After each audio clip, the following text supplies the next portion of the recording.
Hello hi everyone, स्वागत है आप सभी का A1 नर्सिंग एकेडमी के इस प्यारे से प्लेटफॉर्म के ऊपर।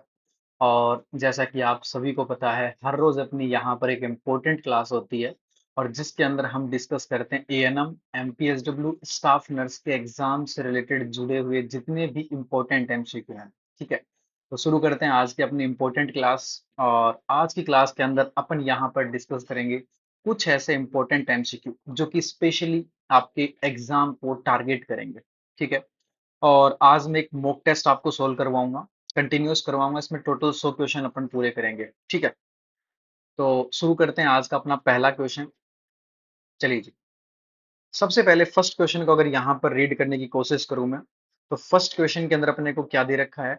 फर्स्ट क्वेश्चन में पूछ रखा है, मॉडर्न माइक्रोबायोलॉजी के पिता किसको माना जाता है। मतलब सिंपली क्वेश्चन के अंदर आपसे फादर ऑफ मॉडर्न माइक्रोबायोलॉजी की यहाँ पर बात की है। तो बताइए, फादर ऑफ मॉडर्न माइक्रोबायोलॉजी के नाम से किसे जानती हैं। ऑप्शन है, रॉबर्ट कोच हो गया, एडवर्ड जेनर है, लुइस पास्चर है और लीशर है। लीशर का पूरा नाम है जोसेफ लीसर। जोसेफ लीसर। बताइए भाई, क्या होगा इसका राइट आंसर। मॉडर्न माइक्रोबायोलॉजी के फादर किसको मानते हैं अपन। अगर बात करें इसके सही जवाब की, तो मॉडर्न माइक्रोबायोलॉजी के जो फादर होते हैं वो हैं लुइस पास्चर। ओके, इस क्वेश्चन का राइट आंसर क्या आ जाएगा, ऑप्शन नंबर सी आ जाएगा। ठीक है, तो जो फादर ऑफ मॉडर्न माइक्रोबायोलॉजी उसको अपन क्यों मानते हैं, इसके पीछे क्या कारण है। क्योंकि इन्होंने ये बताया कि जो माइक्रो ऑर्गेनिज्म होते हैं वो कभी भी खुद से नहीं बनते हैं। माइक्रो ऑर्गेनिज्म जो होते हैं वो कभी भी खुद से नहीं बनते हैं, वो कहीं ना कहीं क्या आते हैं, कोई जीवाणुओं से बनते हैं। और स्पेशली इस सब चीजों के बारे में जिक्र किसमें किया गया था, जर्म थ्योरी के अंदर। इसके अंदर जर्म थ्योरी के अंदर इन सब बातों के बारे में बताया गया था। नेक्स्ट वन, इसके अलावा जो जोसेफ जो अपना सॉरी लुइस पास्चर है, इन्होंने किन किन चीजों के बारे में बताया था। तो सबसे पहले इन्होंने बताया था पास्चुराइजेशन के बारे में। जो मिल्क के अंदर जो पास्चुराइजेशन की जो प्रोसेस करते हैं उसकी इन्होंने खोज की थी। नेक्स्ट डिस्कवरी किसकी थी, तो नेक्स्ट की थी रेबीज वैक्सीन की। रेबीज वैक्सीन के बारे में भी किसने बताया था, लुइस पास्चर ने। इसके अलावा और कौन कौन से बताए थे, एक एंथ्रेक्स वैक्सीन के बारे में जानकारी दी थी, एंथ्रेक्स वैक्सीन। और नेक्स्ट इन्होंने बताया था जर्म थ्योरी के बारे में, जर्म थ्योरी ऑफ डिजीज। ठीक है, तो याद रखना, पहला क्वेश्चन मॉडर्न माइक्रोबायोलॉजी के फादर किसको मानते हैं, राइट आंसर आ जाएगा जोसेफ लीसर। अगर आपसे क्वेश्चन के अंदर पूछे कि father of antiseptic surgery, then right answer क्या आ जाता, जोसेफ लीसर। जोसेफ लीसर जो है वो फादर ऑफ एंटीसेप्टिक सर्जरी के हैं। Okay, clear. और रॉबर्ट को जिन्होंने कोच फिनोमिना के बारे में बताया था, एडवर्ड जेनर आप जानते ही हो, वैक्सीनेशन के बारे में इन्होंने बताया था। ओके, क्लियर है। इस क्वेश्चन का राइट आंसर आ जाएगा आपका ऑप्शन नंबर सी आ जाएगा। चलिए जी, नेक्स्ट बढ़ते हैं नेक्स्ट क्वेश्चन की तरफ। एक और बेहतरीन क्वेश्चन यहाँ पर आप सभी के सामने। चलिए, सबसे पहले क्वेश्चन को पढ़ेंगे। क्वेश्चन है, national AIDS control programme, national AIDS control programme कब लॉन्च हुआ था। 1990 के अंदर, 1989 के अंदर, 1979 के अंदर और 1992 के अंदर। बताइए, नेशनल एड्स कंट्रोल प्रोग्राम की यहाँ पर ये बात कर रहा है, ये ना को लिखा हुआ है, इसको आप पी कर लेना।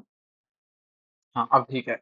नेशनल एड्स कंट्रोल प्रोग्राम, तो नेशनल एड्स कंट्रोल प्रोग्राम की अगर यहाँ पर मैं बात करूं तो इसका राइट आंसर जो है वो आ जाएगा आपका ऑप्शन नंबर डी आ जाएगा। क्या आ जाएगा, ऑप्शन नंबर डी आ जाएगा। ठीक है, कि नेशनल एड्स कंट्रोल जो ऑर्गेनाइजेशन है, और जिसको नाको बोलते हैं अपन। नाको का मतलब क्या है, तो नाको का मतलब है नेशनल एड्स कंट्रोल ऑर्गेनाइजेशन। ठीक है, जबकि यहाँ पर अपन बात कर रहे हैं किसकी, नेशनल एड्स कंट्रोल प्रोग्राम की बात कर रहे हैं। और प्रोग्राम आया था 1992 में। इसके बाद में एक चीज और याद रखना, इन्होंने फेज फर्स्ट शुरू किया था, अलग अलग देखो फेज शुरू कर रखे थे नाको नेशनल एड्स कंट्रोल प्रोग्राम के। उसका फेज फर्स्ट कब आया था, 1992 में। और 1992 में किसने लॉन्च किया था, याद रखना, ministry of health. Ministry of health के द्वारा इसको लॉन्च किया गया था। क्लियर, इतना समझ में आ गया आपको? चलिए जी, नेक्स्ट बढ़ते हैं अपन और नेक्स्ट क्वेश्चन की तरफ। एक और बेहतरीन क्वेश्चन यहाँ पर आप सभी के सामने। चलिए जी, क्वेश्चन की बात करें, क्वेश्चन के अंदर पूछा है क्रूड बर्थ रेट में क्या शामिल होता है। नेक्स्ट क्वेश्चन है, क्रूड बर्थ रेट में क्या शामिल होता है? Total population, mid year population, live birth only और प्री टर्म बर्थ। बताइए, आपसे क्वेश्चन में पूछा है क्रूड बर्थ रेट में क्या क्या शामिल होते हैं। सोचो जल्दी और जल्दी जवाब दो भाई, राइट आंसर क्या आएगा इसका? बहुत बढ़िया, बताइए। तो क्रूड बर्थ रेट में शामिल क्या होता है? राइट आंसर आ जाएगा मिड ईयर पॉपुलेशन। ठीक है, और क्रूड बर्थ रेट को निकालने का फॉर्मूला, तो क्रूड बर्थ रेट अपन निकालते हैं लिविंग या लाइव बर्थ, एक साल के अंदर कितने बच्चों का जन्म हुआ है। ठीक है, इसमें भाग देंगे अपन किसका, मिड ईयर पॉपुलेशन का, मिड ईयर पॉपुलेशन का। और इसको हम मल्टीप्लाई करेंगे किससे, 1000 से मल्टीप्लाई करेंगे। इस तरीके से क्रूड बर्थ रेट निकल करके आ जाएगा कि एक साल में लाइव बर्थ कितनी हुई, तो उसमें अपन भाग दे रहे हैं मिड ईयर पॉपुलेशन का। ठीक है, जैसे कि अगर बात करें अपन फॉर एग्जाम्पल, और एक चीज मेरे को बताओ आप, जैसे 1000 से अपन इसको मल्टीप्लाई कर रहे हैं लाइव बर्थ से, तो मिड ईयर पॉपुलेशन अपन ने क्यों ली? बीच का जो ईयर की बात कर रहे हैं, मिड ईयर पॉपुलेशन क्यों ली? क्योंकि आपको पता है पूरे साल भर में जो होती है पॉपुलेशन चेंज होती रहती है, इसलिए अपन मिड ईयर पॉपुलेशन अपन लेते हैं। ओके, क्लियर है? ठीक है, इस क्वेश्चन का राइट आंसर आ गया आपका ऑप्शन नंबर बी आ जाएगा। एक चीज और याद रखना, साथ ही साथ मैं चीजें बता देता हूँ आपको। एक तो बर्थ और डेथ,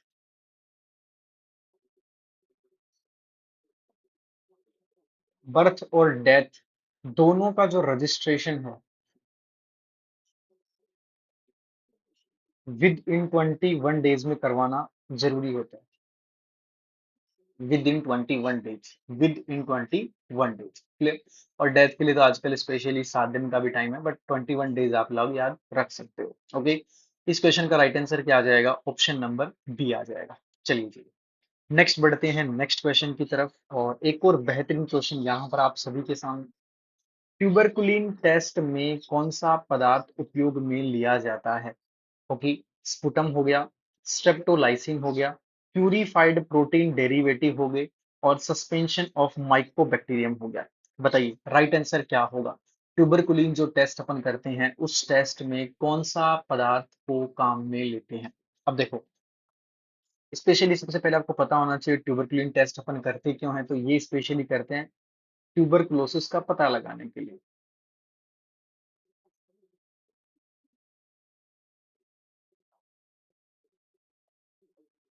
ठीक है, सबसे पहले आपको इतना पता चल गया कि ट्यूबरकुलिन टेस्ट या मोन्टास टेस्ट होता है, स्पेशली अपन ये टीबी के पता लगाने के लिए करते हैं। ठीक है, ये क्लियर है? अब नेक्स्ट, इस ट्यूबरकुलिन टेस्ट के अंदर आपको पता होना चाहिए कि अपनी स्किन के अंदर अपन क्या करते हैं, एक सब्सटेंस इंजेक्ट करते हैं। अपनी स्किन के अंदर एक सब्सटेंस, एक पदार्थ है जिसको उपयोग में लिया जाता है, और उसका नाम है, याद रखना, पीपीडी।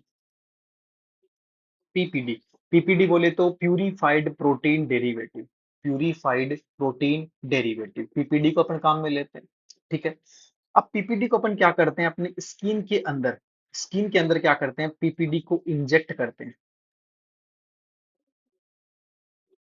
और उसके बाद याद रखना जो भी रिएक्शन होती है उसको अपन विद इन 72 आवर या 48 आवर के बाद अपन क्या करते हैं, जो भी रिएक्शन होती है उसको अपन चेक करते हैं कि क्या वहां पर देखने को मिला है बदलाव। ओके, अगर याद रखना, अगर जिस जगह आपने ये सब्सटेंस लगाया था और उस जगह के ऊपर अगर आपको यहाँ पे क्या देखने को मिलता है, अगर यहाँ पर आपको इंडेरेशन या सूजन देखने को मिलती है, सूजन देखने को मिलेगी, इसका मतलब वो व्यक्ति पहले से क्या है, उस व्यक्ति को पहले से ही क्या है, टीबी है, या वो पहले से क्या है, टीबी बैसिलस से इन्फेक्टेड है। और एक चीज याद रखना, ये ट्यूबरकुलिन जो टेस्ट होता है, कभी भी टेस्ट को मतलब टीबी के बारे में कंफर्मेटरी नहीं जवाब देगा कि भाई टीबी इस पर्सन को है ही है। ये सिर्फ एक स्क्रीनिंग के अंदर काम आ रहा है। क्लियर? तो ये आपको पता होना चाहिए। तीनों पॉइंट याद रख लेना कि ट्यूबरकुलिन टेस्ट के अंदर सबसे पहले कौन सा सब्सटेंस इसको इंजेक्ट करते हैं, तो पीपीडी को। पीपीडी बोले तो प्यूरिफाइड प्रोटीन डेरिवेटिव। और कितने टाइम के अंदर अंदर अपन देखते हैं, 48 टू 72 आवर। अगर यहाँ पर सूजन है तो स्पेशली ये इंडिकेट करेगा कि उस व्यक्ति के अंदर पहले से कोई टीबी का बैसिलाई है वो प्रेजेंट है। ओके, तो ये कंफर्मेटरी टेस्ट नहीं है, ये आपको याद रखना है। पहले ही बता देता हूँ, it is not a confirmatory test. Okay, ये चीज याद रखना आप लोग।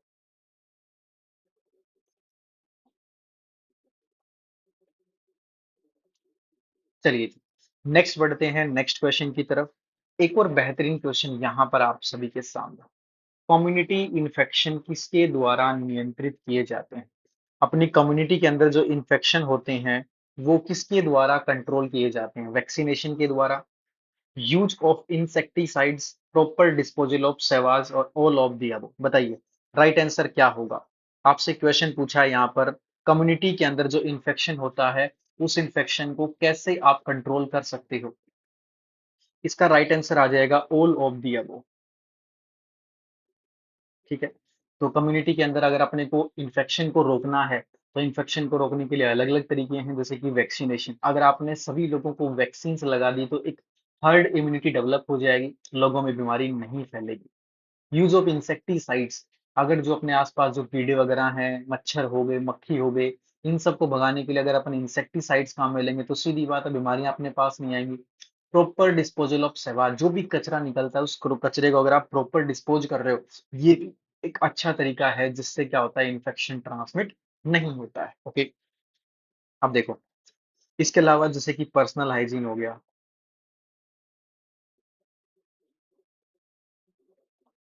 भाई व्यक्तिगत स्वच्छता। अगर व्यक्ति नहा धो करके नाखून काटेगा, टाइम पे अपने बाल कटवा रहा है, मतलब पूरा अच्छे से साफ सुथरा रहेगा, तो बीमारियां नहीं फैलेगी। और स्पेशली याद रखना, पर्सनल हाइजीन के टॉपिक के अंदर आप एक पॉइंट जरूर पढ़ करके जाना कि फीमेल के अंदर मेंस्ट्रुअल साइकिल के टाइम एज ए नर्स आप पर्सनल हाइजीन के तौर पे क्या सजेशन देते हो, बस ये आपको पता होना चाहिए। ठीक है, इसके अलावा हेल्थ एजुकेशन, लोगों को अगर अपन स्वास्थ्य के बारे में शिक्षा देंगे तो वो भी क्या है, कहीं ना कहीं कम्युनिटी इन्फेक्शन को रोकता है। इसके अलावा वेक्टर कंट्रोल, वेक्टर जितने भी मच्छर मक्खियां हैं उन सबको आप कंट्रोल कर रहे हो, तो ये भी क्या करता है, कम्युनिटी के अंदर फैलने वाले इन्फेक्शन को रोकने का काम करता है। ओके, तो यहाँ तक आपको समझ में आ गया। इस क्वेश्चन का राइट आंसर क्या आ जाएगा? ऑप्शन नंबर डी आ जाएगा। Okay, clear? यहाँ तक किसी को कोई दिक्कत बता सकता है भाई?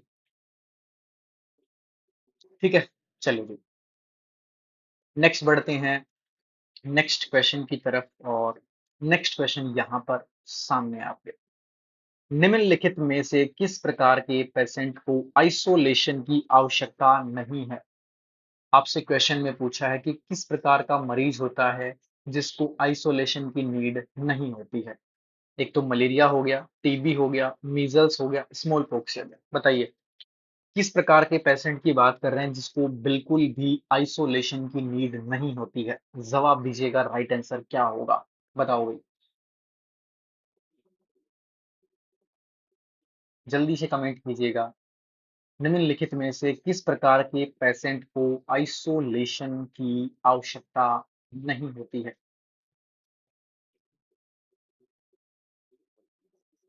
चलिए जी, अब देखोगा, सबसे पहली चीज आपको पता होना चाहिए कि आइसोलेशन कर क्यों रहे हैं अपन।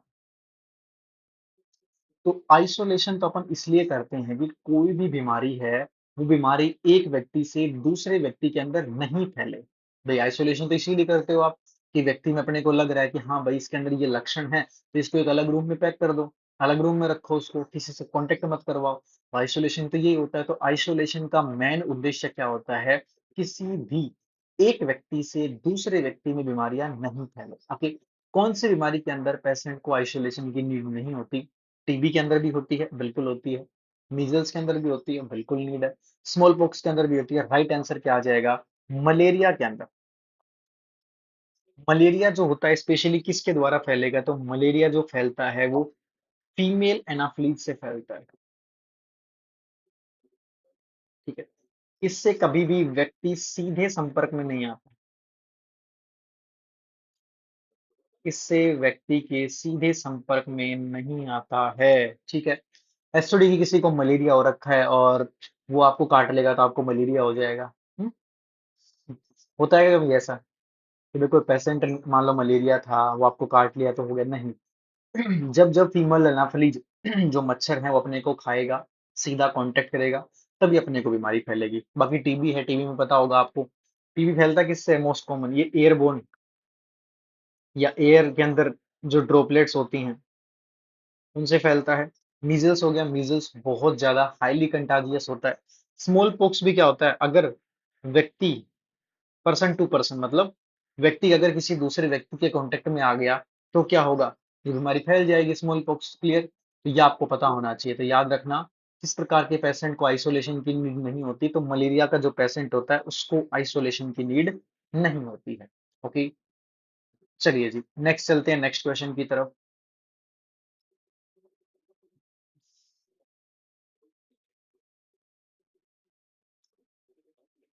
लीजिए, नेक्स्ट क्वेश्चन यहाँ पर आप सभी के सामने। मेडिकल माइक्रोबायोलॉजी के जनक कौन है?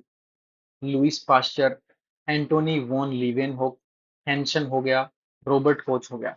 मेडिकल माइक्रोबायोलॉजी के जनक कौन है? जल्दी से जवाब दीजिएगा, राइट आंसर क्या होगा? बताओ भाई। मेडिकल माइक्रोबायोलॉजी के जनक, जनक जानते हो क्या? ठीक है, ठीक है। अब अगर बात करें फादर की, यहाँ पर बात कर रहा है और मेडिकल माइक्रोबायो, तो राइट आंसर क्या आ जाएगा आपका? लुइस पास्चर आ जाएगा। ठीक है, और लुइस पास्चर को अपन फादर ऑफ मेडिकल माइक्रोबायोलॉजी के नाम से भी जानते हैं, पता होगा आपको ये चीज। ठीक है, हैंसन के बारे में बताओ। तो हैंसन ने, याद रखना, लेप्रोसी के बारे में बताया था। किसके बारे में बताया था? लेप्रोसी की डिस्कवरी की थी। और इसीलिए याद रखना, लेप्रोसी जो कुष्ठ रोग होता है, इस कुष्ठ रोग को हैंसन डिजीज के नाम से भी जानते हैं। ठीक है, इतना समझ में आ गया आपको? क्लियर? चलिए जी, तो ये चीज याद रखना, अगर आपसे बैक्टीरियोलॉजी पूछेगा, मान लो क्वेश्चन थोड़ा सा मैं चेंज कर देता हूँ, फादर ऑफ बैक्टीरियोलॉजी की अगर आपसे बात करें तो आपका जवाब होना चाहिए रॉबर्ट कोच। और अगर आपसे फादर पूछे मेडिकल माइक्रोबायोलॉजी तो आपको याद रखना है लुइस पास्चर। क्लियर है? यहां तक किसी को कोई दिक्कत? Okay, no doubt. चलिए नेक्स्ट आगे। ठीक है, ये लो नेक्स्ट। हैंगिंग ड्रॉप मेथड किसकी पहचान में उपयोग में लिया जाता है? बताओ। हैंगिंग ड्रॉप मेथड जो होता है वो किसकी पहचान में उपयोग में लिया जाता है? Mortality of bacteria, shape of bacteria, pathogenicity of bacteria, size of bacteria. Hanging drop method की बात कर रहा है कि हैंगिंग ड्रॉप जो मेथड होता है तो किसकी पहचान में काम में लिया जाता है? याद रखना, हैंगिंग ड्रॉप मेथड से अपन क्या चेक करते हैं? बैक्टीरिया की मोटेलिटी को चेक करते हैं। अब आप पूछोगे कि सर ये मोटेलिटी क्या होता है?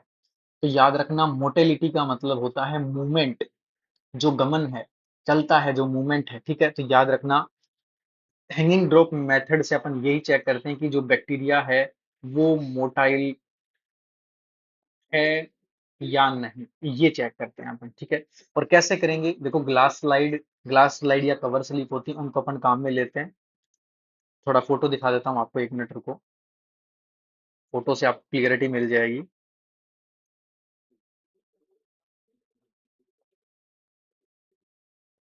हैंगिंग ड्रॉप मेथड करते कैसे हैं?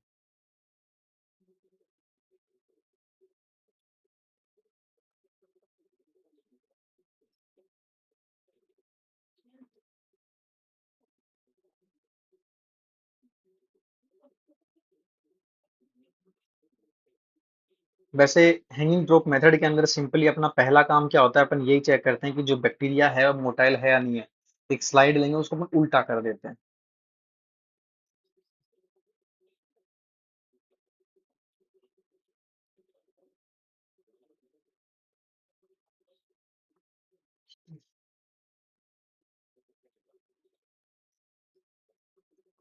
ये लो, फोटो आपके सामने आ जाता है। हाँ, आ गया फोटो, चलिए जी। देख, इस इमेज के अंदर अगर आप गौर से देखोगे तो आपको समझ में आ जाएगा कि क्या चल रहा है। देखो, ये आपने एक स्लाइड ली। स्लाइड पे आपने क्या किया, एक ड्रॉप डाल दिया आपने, जो आपने कल्चर बना रखा था। उस एक स्लाइड ले रखा था और स्लाइड के ऊपर आपने ड्रॉप इस तरीके से डाल दी। जैसे मान लो फॉर एग्जांपल ये स्लाइड है। स्लाइड पे आपने ये बूंद डाल दी। डाल करके आपने कवर स्लिप से उसको ढक दिया। ढकने के बाद आप क्या करते हो, इस कवर स्लिप को इस तरीके से आप देखते हो, और नीचे आप देखोगे कि जो बैक्टीरिया लटक रहा है कि नहीं लटक रहा। अगर वो हैंगिंग कर रहा है, अगर वो उसके अंदर मूवमेंट है या नहीं, अपने को पता चल जाएगा। ठीक है, तो हैंगिंग ड्रॉप मेथड ये होता है, जिससे अपन बैक्टीरिया की मोटिलिटी का पता लगाते हैं। ओके, क्लियर है यहाँ तक, किसी को कोई दिक्कत? No doubt. ओके, नेक्स्ट देखो भाई। नेक्स्ट क्वेश्चन है यहाँ पर, सबसे अच्छा स्किन डिसइंफेक्टेंट कौन सा है? सबसे बेस्ट डिस स्किन डिसइंफेक्टेंट की बात कर रहा है। पोविडोन आयोडीन हो गया, सेवलोन हो गया, साइडेक्स हो गया, या क्रिसोल हो गया? बताइए, राइट आंसर क्या होगा? आपसे क्वेश्चन में पूछा है सबसे अच्छा स्किन डिसइंफेक्टेंट कौन सा होगा। अब डिसइंफेक्टेंट तो जानते होगे आप, इसका क्या काम होता है? फ्री फ्रॉम इन्फेक्शन, डिसइंफेक्ट करना। वहां पर अगर कोई इन्फेक्टेंट प्रेजेंट है, कोई जीवाणु प्रेजेंट है, तो ये उसको खत्म करने का काम करेगा। और सबसे बेस्ट जो होता है वो होता है पोविडोन आयोडीन। राइट आंसर आ जाएगा ऑप्शन नंबर ए। और स्पेशली इसको कब कब काम में लेते हैं, तो याद रखना, आपको पता होना चाहिए। एक तो ऑपरेशन से पहले, स्किन को जब अपन प्रिपेयर करते हैं, स्किन को प्रिपेयर कर रहे हैं कब? ऑपरेशन से पहले।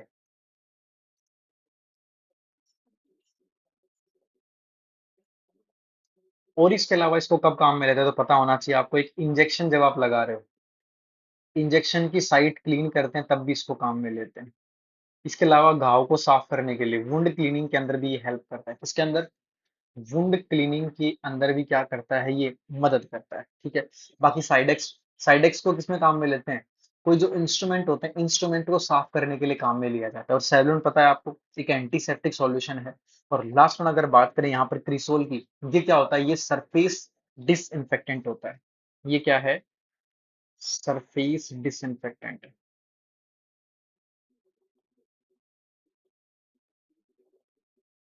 और ये जो है, ये एंटीसेप्टिक सॉल्यूशन होता है।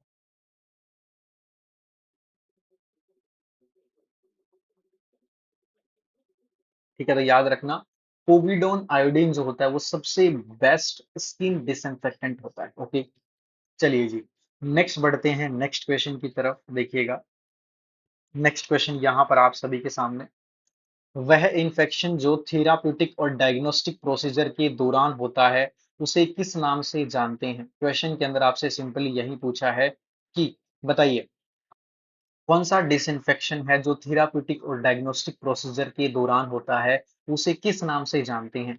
Vector borne infection, iatrogenic infection, vehicle borne infection, या हॉस्पिटल बोन इन्फेक्शन? बताइए भाई। आप किसी भी पेशेंट को कोई भी थेरेपी दे रहे थे, या कोई भी डायग्नोसिस कर रहे थे, और उस डायग्नोसिस के दौरान अगर कोई इन्फेक्शन हो गया, तो उसको किस नाम से जानेंगे? जल्दी से जवाब दीजिएगा। अब एक बात बताओ, थेरेपी का काम, डायग्नोस्टिक प्रोसीजर का काम मेनली किसका होता है? तो मेनली होता है ये किसका? ये कोई ना कोई आप मेडिकल प्रोसेस कर रहे थे वहां पे। क्या कर रहे थे आप? चिकित्सकीय प्रक्रिया कर रहे थे कोई ना कोई। आप कोई मेडिकल प्रोसेस चल रही थी। और स्पेशली याद रखना, मेडिकल प्रोसीजर हो गए, प्रोसेस हो गई, थेरेपी हो गई, इन सब के अंदर कोई ना कोई मेडिकल प्रोफेशनल होगा। और याद रखना, ऐसे जो इन्फेक्शन होते हैं उसको क्या बोलते हैं? इट्रोजेनिक इन्फेक्शन बोलते हैं। इट्रोजेनिक वर्ड का मतलब ही क्या होता है स्पेशली, कि हॉस्पिटल के अंदर मरीज है और किसी मेडिकल पर्सनल के द्वारा क्या हुआ, इन्फेक्शन ट्रांसमिट हो गया। ठीक है, तो याद रखना। और जितने भी, देखो एक चीज याद रखना, जितने भी इट्रोजेनिक इन्फेक्शन होते हैं, मैं ये लाइन लिख देता हूं ताकि याद रह जाएगी आपको। जितने भी इट्रोजेनिक इन्फेक्शन होते हैं, ये सारे के सारे इट्रोजेनिक इन्फेक्शन क्या हो सकते हैं? हॉस्पिटल एक्वायर्ड हो सकते हैं। हॉस्पिटल एक्वायर्ड हो सकते हैं। और सेम चीज अगर मैं इसका जस्ट अपोजिट बोलूं कि जितने भी हॉस्पिटल एक्वायर्ड इन्फेक्शन हैं, क्या वो इट्रोजेनिक हो सकते हैं? नहीं हो सकते। दोनों लाइन का मतलब क्या है? इट्रोजेनिक का मतलब मेडिकल पर्सनल के द्वारा होने वाला इन्फेक्शन, सीधी बात है हॉस्पिटल के अंदर ही होगा। तो जितने भी इट्रोजेनिक इन्फेक्शन है वो सारे के सारे हॉस्पिटल एक्वायर्ड इन्फेक्शन है। जबकि मैंने क्वेश्चन में क्या पूछा कि हॉस्पिटल एक्वायर्ड इन्फेक्शन, जैसे कि हॉस्पिटल में कोई इन्फेक्शन मान लो हो गया, एडमिट था, वो इट्रोजेनिक नहीं हो सकता। जरूरी नहीं कि वो डॉक्टर के द्वारा ही फैले, क्या पता मरीज की गलती हो, क्या पता मरीज के कोई रिलेटिव है उनके द्वारा इन्फेक्शन हो गया, या मरीज के पास में कोई और मरीज था जिससे इन्फेक्शन हो गया। तो ये आपको याद रखना है। ओके, तो राइट आंसर क्या आ जाएगा इसका? ऑप्शन नंबर बी आ जाएगा। तो इंट्रोवर्ट याद रखना, डॉक्टर या ट्रीटमेंट के दौरान कोई इंफेक्शन फैल गया। ओके, चलिए जी, नेक्स्ट बढ़ते हैं नेक्स्ट क्वेश्चन की तरफ। लीजिए, एक और क्वेश्चन आप सभी के सामने, एक नॉर्मल सा क्वेश्चन है, बहुत आसान क्वेश्चन है। पीवी सिंधु किस खेल से संबंधित है? तो राइट आंसर क्या आ जाएगा? बैडमिंटन से। तो इसमें मेरे को लगता नहीं कि बताना पड़ेगा। 2016 में आपको पता होगा सिल्वर जो मेडल है वो जीता था। और 2020 जो टोक्यो का जो अपना ओलंपिक्स हुए थे वहां पर उन्होंने ब्रॉन्ज मेडल जीता था। इसके अलावा वर्ल्ड चैंपियन है 2019 के अंदर।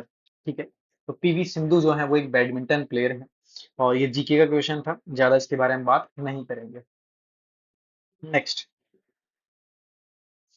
पीएमजेएवाई का पूरा नाम क्या होता है? बताइए। पीएमजेएवाई, तो पीएमजेएवाई का पूरा नाम होता है, बताओ। प्रधानमंत्री जन आरोग्य योजना, प्रधानमंत्री जननी आरोग्य योजना, प्रधानमंत्री जन स्वास्थ्य आरोग्य योजना, उपरोक्त में से कोई नहीं। बताइए, पीएमजेएवाई का पूरा नाम क्या होगा? जल्दी से कमेंट बॉक्स में कमेंट कर दीजिएगा। और एक चीज और बताना चाहूंगा, कुछ स्पेशली इंपॉर्टेंट अनाउंसमेंट।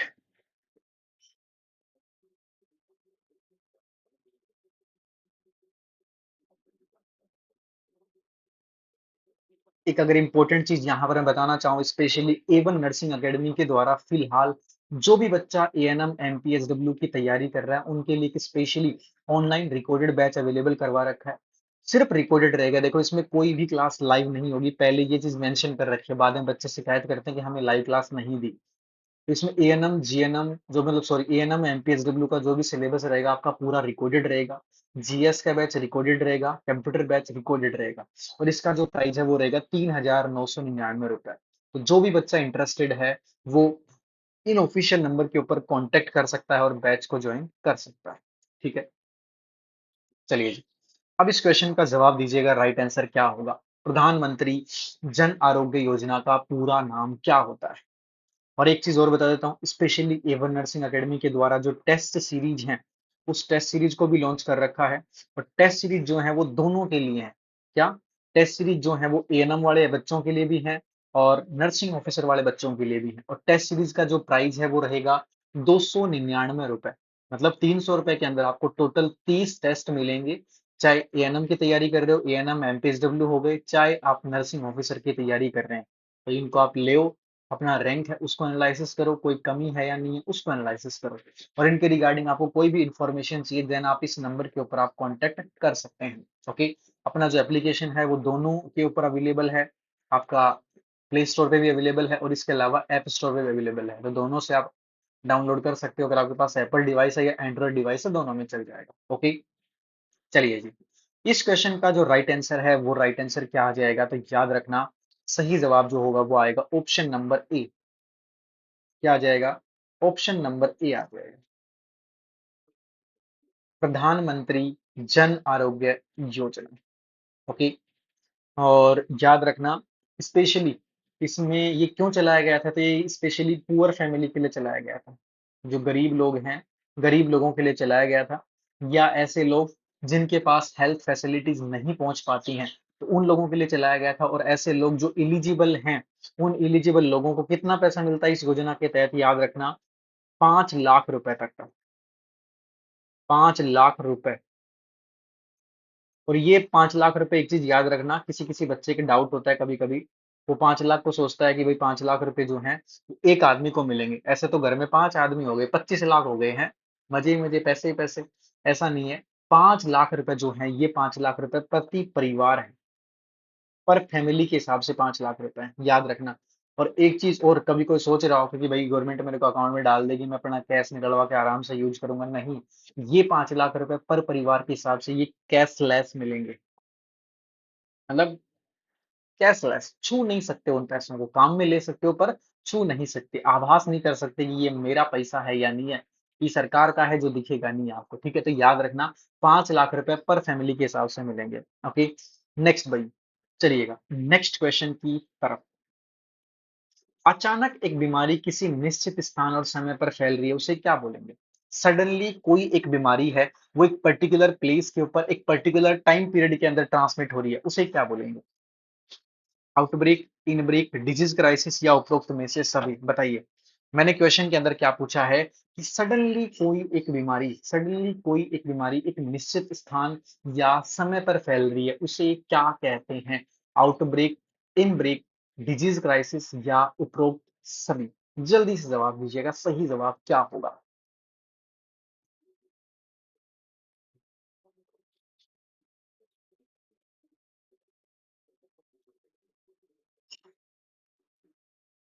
बहुत बढ़िया भाई। अब बात करेंगे राइट आंसर की। तो राइट आंसर क्या आ जाएगा आपका? राइट आंसर आ जाएगा यहाँ पर ऑप्शन नंबर ए, आउटब्रेक। ठीक है। तो याद रखना, किसी पर्टिकुलर एक प्लेस के अंदर कोई बीमारी एक निश्चित स्थान तक एक समय के अंदर अचानक से अगर फैलती है तो उसको क्या बोलते हैं? आउटब्रेक बोलते हैं। ओके। और एपिडेमिक का बोले तो एपिडेमिक का मतलब होता है किसी बड़े राज्य या बड़े क्षेत्र के अंदर कोई बीमारी फैलना। और पेंडेमिक का मतलब क्या है? बताओ रे। पेंडेमिक का मतलब क्या होता है? बताओ जल्दी से, कमेंट बॉक्स में कमेंट डालो। पेंडेमिक का मतलब क्या होता है? तो याद रखना, पेंडेमिक का मतलब होता है कोई बीमारी वर्ल्ड वाइड हो चुकी है। वर्ल्ड वाइड अगर वो ट्रांसमिट हो चुकी है, उसको बोलते हैं अपन पेंडेमिक। ओके, ठीक है भाई। नेक्स्ट बढ़ते हैं नेक्स्ट क्वेश्चन की तरफ। नेक्स्ट देखिएगा, निम्न में से कौन सा स्वास्थ्य का आयाम है? डायमेंशन पूछे हैं आपसे। ये क्वेश्चन थोड़े से हिंदी में दे रखे हैं, नाराज मत हो जाना आप लोग। अगली बार से मैं इनको हिंदी और इंग्लिश दोनों में करवाऊंगा, फिलहाल के लिए अभी हिंदी में ही एडजस्ट करना पड़ेगा। डायमेंशन से पूछे हैं, मेंटल, वोकेशनल, एजुकेशनल, उपरोक्त सभी, कौन सा स्वास्थ्य का आयाम है? बताइए। तो अगर राइट आंसर की बात करें कि वे कौन सा स्वास्थ्य का आयाम है, मेनली अगर बात करें तो हेल्थ की डेफिनेशन की बात करें, और आप सबसे पहला डायमेंशन पढ़ते हो फिजिकल डायमेंशन। फिजिकल के अलावा मेंटल डायमेंशन, सोशल डायमेंशन,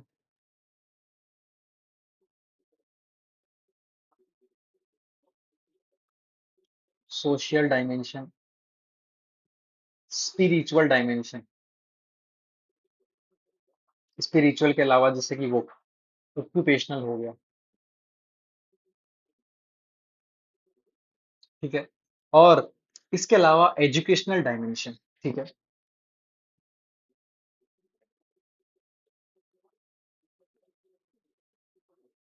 ठीक है।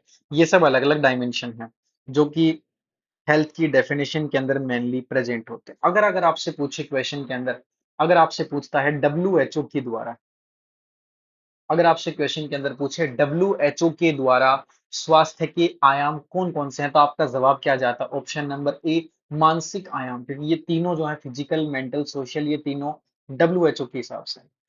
नॉर्मली अगर आपसे पूछा जाए कि हेल्थ के डायमेंशन, तो राइट आंसर क्या आ जाएगा आपका? ऑप्शन नंबर डी आ जाएगा। डब्ल्यूएचओ के डेफिनेशन में पूछता है कि हेल्थ के डेफिनेशन के अंदर बताइए, तो तीन आएंगे, फिजिकल हो गया, मेंटल हो गया, सोशल हो गया।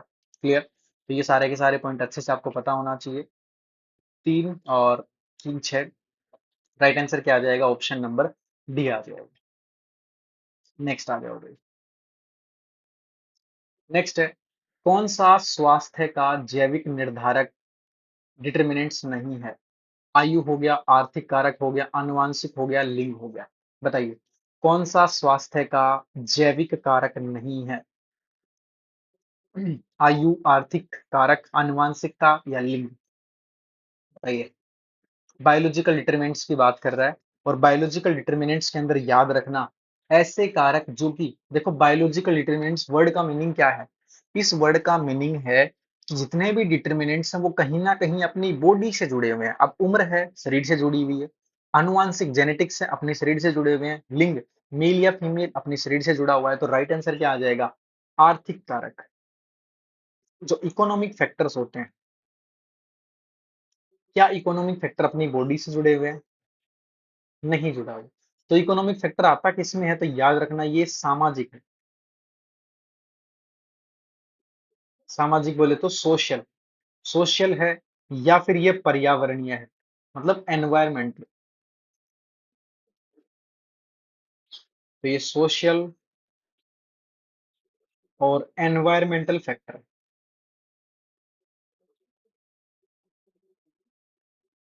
ओके, राइट आंसर क्या आ जाएगा? ऑप्शन नंबर बी आ जाएगा। क्लियर, यहां तक समझ में आ गया आपको? नेक्स्ट,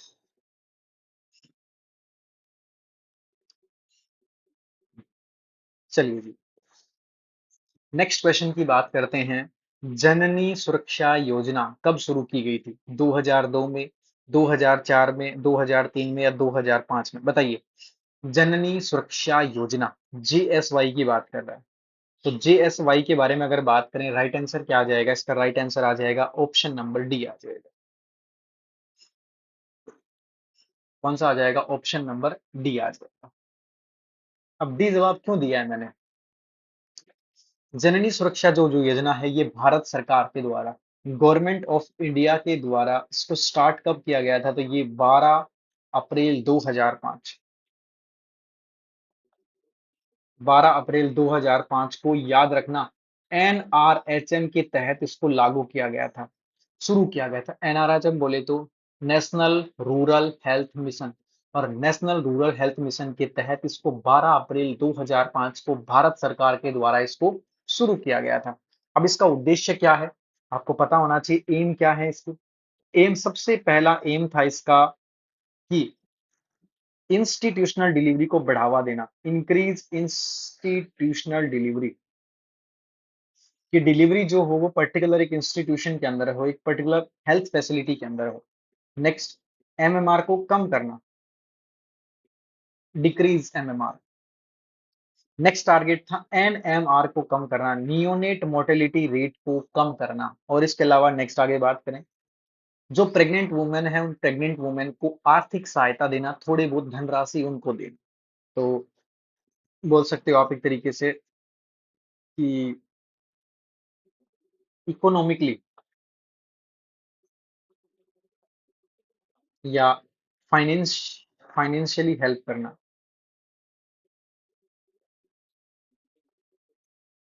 फाइनेंशियली हेल्प करना किसको? प्रेग्नेंट वुमेन को। तो ये पता होना चाहिए आपको। जननी सुरक्षा जो योजना है गवर्नमेंट ऑफ इंडिया के द्वारा 12 अप्रैल 2005 को शुरू की गई थी अंडर एनआरएचएम। इसका एम इंस्टीट्यूशनल डिलीवरी को बढ़ावा देना, मैटरनल मोर्टेलिटी रेट को कम करना, नियोनटल मोर्टेलिटी रेट को कम करना, और प्रेग्नेंट वुमेन को फाइनेंशियली प्रोवाइड करना। ओके, चलिए जी, नेक्स्ट क्वेश्चन की तरफ चलते हैं। नेक्स्ट क्वेश्चन देखिएगा। बैक्टीरियोलॉजी के फादर कौन है? बताइए, फादर ऑफ बैक्टीरियोलॉजी। बहुत अच्छा क्वेश्चन है आप सभी के सामने, जल्दी से जवाब दीजिएगा भाई। राइट आंसर क्या होगा? Louis Pasteur, Antonie von Leeuwenhoek, Robert Koch या रोनाल्ड रोज? बताइए सही जवाब क्या होगा? बैक्टीरियोलॉजी के फादर कौन है?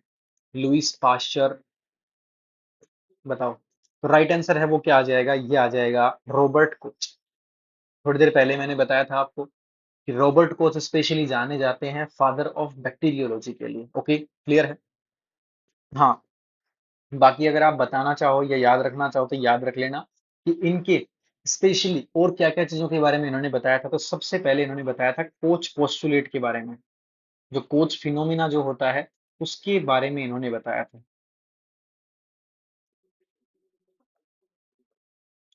इसके अलावा जो टीबी का बैसिलस है, माइकोबैक्टीरियम ट्यूबरकुलाई, उसकी खोज की थी।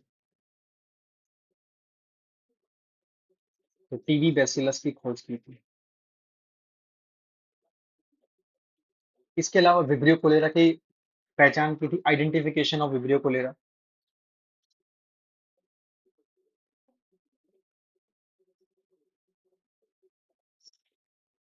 ओके। इसके अलावा एंथ्रस बैसिलाई की डिस्कवरी की थी।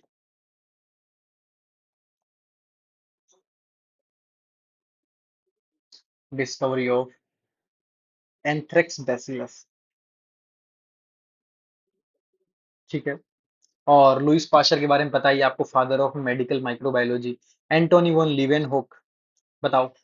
Ronald Ross. ठीक है, तो ये सब चीजें याद रख लेना आप। एक फादर ऑफ इम्यूनोलॉजी आपसे पूछे, अगर आपसे क्वेश्चन पूछता है फादर ऑफ इम्यूनोलॉजी कौन है,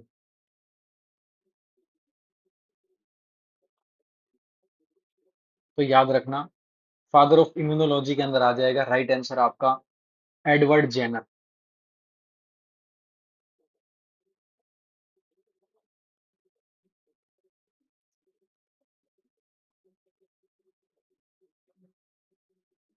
एडवर्ड जेनर। ओके। ठीक है। नेक्स्ट आ जाओ भाई। नेक्स्ट क्वेश्चन आप सभी के सामने। भारत में, देश में योजना कब शुरू की गई थी? ठीक है। ये क्वेश्चन शायद मेरे को ऐसा लगता है कि गलत है। देश में भारत योजना कब शुरू की गई थी, तो इस क्वेश्चन को डिस्कस नहीं करेंगे, अधूरा क्वेश्चन है। ठीक है। चलिए जी, नेक्स्ट क्वेश्चन की बात करते हैं। हाइपोकैलेमिया कहलाता है जब रक्त में, अब हाइपोकैलेमिया कब बोलेंगे? ब्लड में मैग्नीशियम की कमी होगी, कैल्शियम की, पोटेशियम की, सोडियम की, बताइए। राइट आंसर क्या होगा? तो हाइपोकैलेमिया नाम से क्लियर है, हाइपो मतलब कम, कैलेमिया बोले तो कैल्शियम, सॉरी पोटेशियम, कैल्शियम के लिए हाइपोकैल्शियमिया आता। अगर कैल्शियम होता तो हाइपोकैल्सेमिया, पर हाइपोकैलेमिया पूछा है, इसका मतलब पोटेशियम का लॉस है। ओके। राइट आंसर क्या आ जाएगा? ऑप्शन नंबर सी आ जाएगा। एक चीज याद रखना, पोटेशियम का सीरम के अंदर नॉर्मल लेवल कितना होता है, तो पता होना चाहिए आपको। 3.5 से लेके 5.1 मिली इक्विवेलेंट पर लीटर। अगर कैल्शियम का लेवल पूछता है तो 8.5 से 10। ठीक है। सोडियम पूछे तो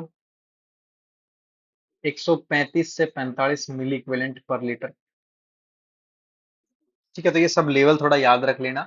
और पोटेशियम की कमी होगी तो स्पेशली उसको क्या बोलेंगे? हाइपोकैलेमिया बोलते हैं।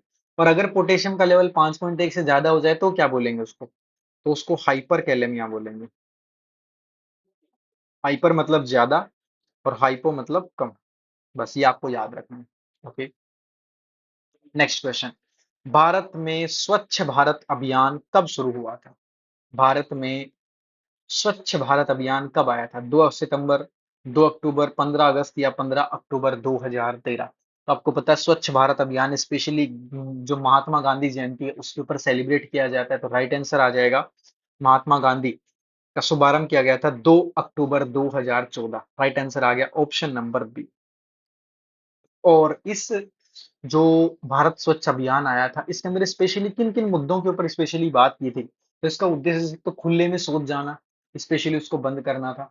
नेक्स्ट, जो कचरा जो आता है, जो अपशिष्ट है, उसको प्रॉपर तरीके से डिस्पोज किया जाए, खत्म किया जाए। इसके अलावा स्वच्छ पेयजल, मतलब पीने का पानी साफ हो, वातावरण साफ हो, इन चीजों के बारे में बात की थी। तो याद रखना स्वच्छ भारत जो अभियान है ये आया था 2 अक्टूबर 2014, महात्मा गांधी जयंती के उपलक्ष्य में इसको शुरू किया गया था। ठीक है। ओके। तो ये आज की क्लास के अंदर अपन ने टोटल 20 क्वेश्चन डिस्कस कर लिए हैं। और ऐसे बच्चे जिन्होंने अभी भी टेस्ट सीरीज ज्वाइन नहीं की है वो अभी जा करके अपना जो A1 नर्सिंग एकेडमी का एप्लीकेशन है उसको डाउनलोड करके, अगर आप ANM MPSW के हैं तो वहां से अपने टेस्ट देना शुरू करो, और अगर आप नर्सिंग ऑफिसर के बच्चे हैं तो वहां से देना टेस्ट शुरू करो। दोनों के लिए अपनी अपनी अलग अलग टेस्ट सीरीज बना रखी है, अलग अलग हैं, सेपरेट हैं। नर्सिंग की अलग है और ANM का अलग है। 300 रुपए के अंदर इसका प्राइस रखा गया है। टोटल 30 टेस्ट है। और टेस्ट के रिगार्डिंग कोई भी इंफॉर्मेशन चाहिए तो ये नंबर दिए गए, इस नंबर के ऊपर आप कांटेक्ट कर सकते हैं। ओके। तो आज के इस इंपॉर्टेंट क्लास के अंदर अपन ने कुछ इंपॉर्टेंट एमसीक्यू डिस्कस किए जो कि आने वाले आपके अपकमिंग एग्जाम के लिए बहुत ही ज़्यादा इंपॉर्टेंट साबित होंगे। और इसी तरीके से इम्पोर्टेंट जो क्वेश्चन सेशन हो गया, इम्पोर्टेंट अपडेट हो गए, उनको पाने के लिए आप हमारा जो चैनल है A1 नर्सिंग अकेडमी का उसको आप सब्सक्राइब कर सकते हैं। रेगुलर इसके ऊपर आपको अपडेट मिलते रहेंगे। ओके, तो आज के लिए इतना ही। मिलेंगे आप सभी से एक और नेक्स्ट क्लास के अंदर। तब तक के लिए आप लोग पढ़ते रहो, बढ़ते रहो और अपने माता पिता का नाम रोशन करते रहो। ओके, बाय बाय बच्चों, थैंक यू।